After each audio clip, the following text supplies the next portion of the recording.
serangan pasca jeda kemanusiaan ini meningkat sebesar 40%. Itu berdasarkan statistik dari pemerintah Gaza. Artinya memang semakin brutal. Saat itu ayahnya istri saya ini, mertua saya ini dikepung oleh tank baja di dalam satu rumah, kosong rumah, cuma ada dia sama anaknya doang, yang laki-laki namanya Aiman. Terakhir itu kabar yang kami terima juga, Ustaz, tentara Israel ini sudah mulai masuk ke rumah-rumah warga, membunuhi anak-anak yang mereka temukan, dibunuhnya juga di depan mata orang tuanya. Belum selesai, jadi setelah mereka menjarah rumah, mereka juga menjarah semua uang yang dimiliki itu dan semua perhiasan.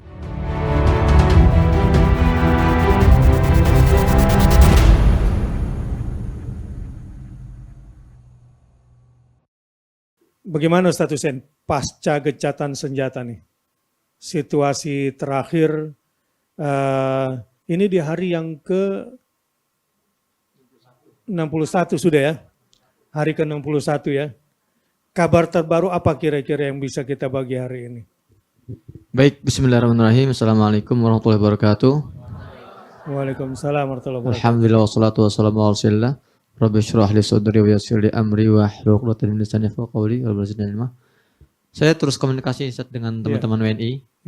Sampai hari ini tadi pagi saya komunikasi terus menanyakan kondisi dan serangan pasca jeda kemanusiaan ini meningkat sebesar 40%.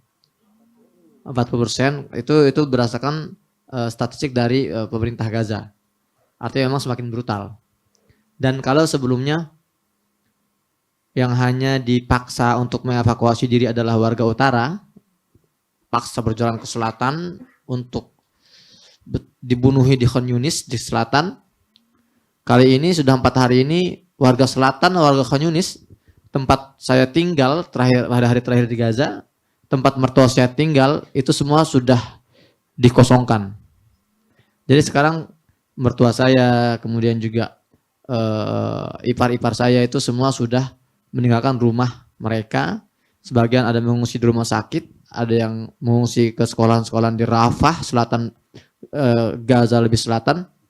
Dan tadi malam juga rumah pamannya istri saya, itu rumahnya Profesor Sholih Ar-Raqib yang saya bilang Menteri Agama Palestina, itu dibom tadi malam. Dan saat itu ayahnya istri saya ini, mertua saya ini dikepung oleh tank baja di dalam satu rumah, kosong rumah, cuma ada dia sama anaknya doang, yang laki-laki namanya Aiman. Tapi alhamdulillah dengan izin Allah pagi ini berhasil keluar dan mengungsi ke rumah sakit.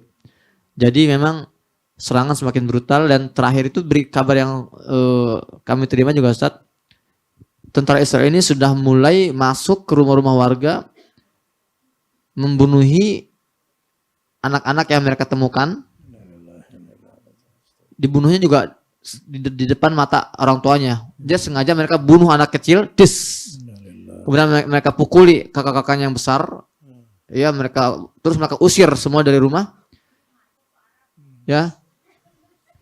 Dan jadi keluarga ini, si ibu ini terpaksa keluar dari rumah dan harus dipaksa meninggalkan anak bayinya jasad anak bayinya yang dibunuh di rumahnya itu.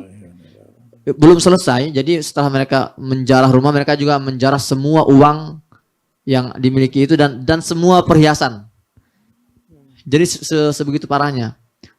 Dan juga kabarnya dari wilayah utara aja itu mereka, Zionis Israel ini dalam laporan mereka itu menyebut mereka telah menjarah sekitar 5 juta US dollar milik warga-warga Gaza. Jadi banyak yang sudah menabung bertahun-tahun, perhiasan, uang itu setelah diusir warganya dan diambil uang-uang mereka. Dari sisi perlawanan, sejauh mana tingkat keberhasilan? Alhamdulillah saya juga terus pantau.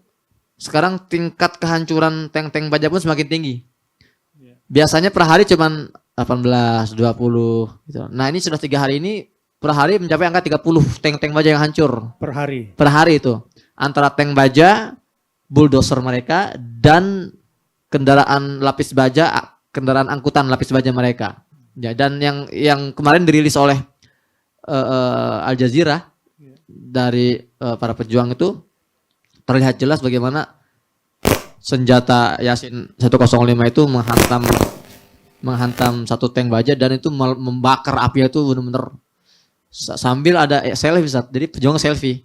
Pejuang Gaza sambil mengatakan lihatlah soal pasukan Israel yang mutung di dalam tank baja itu, bilang gitu. Memang terbakar panggang, nggak ada jalan keluar. Nah jadi perlawanan juga masih terus berlanjut, alhamdulillah, dan jumlah korban jiwa dari militer itu terus berjatuhan. Setiap hari itu puluhan, Ustaz. Cuman yang dirilis cuma 2, 3 gitu loh. Iya. Bantuan kemanusiaan gimana? Kabar terakhir ini belum bisa masuk lagi karena Rafah ini kan ditutup. Ya, kalaupun masuk ya nggak jauh dari yang dibutuhkan. Menurut Palang Merah Internasional, Palang Merah Palestina maksud saya, harusnya dalam kondisi seperti ini itu bantuan yang masuk ke Gaza itu minimal itu 1.500 kontainer. Tapi bantuan yang sudah masuk saat ini kalau di rata-rata itu nggak nyampe 40 kontainer per hari. Sangat jauh sekali. Dan tadi juga saya ketika saya kontak teman-teman WNI yang di sana, saya tanya gimana makannya, gimana minumnya. Ya kami kalau ada makanan makan, ya.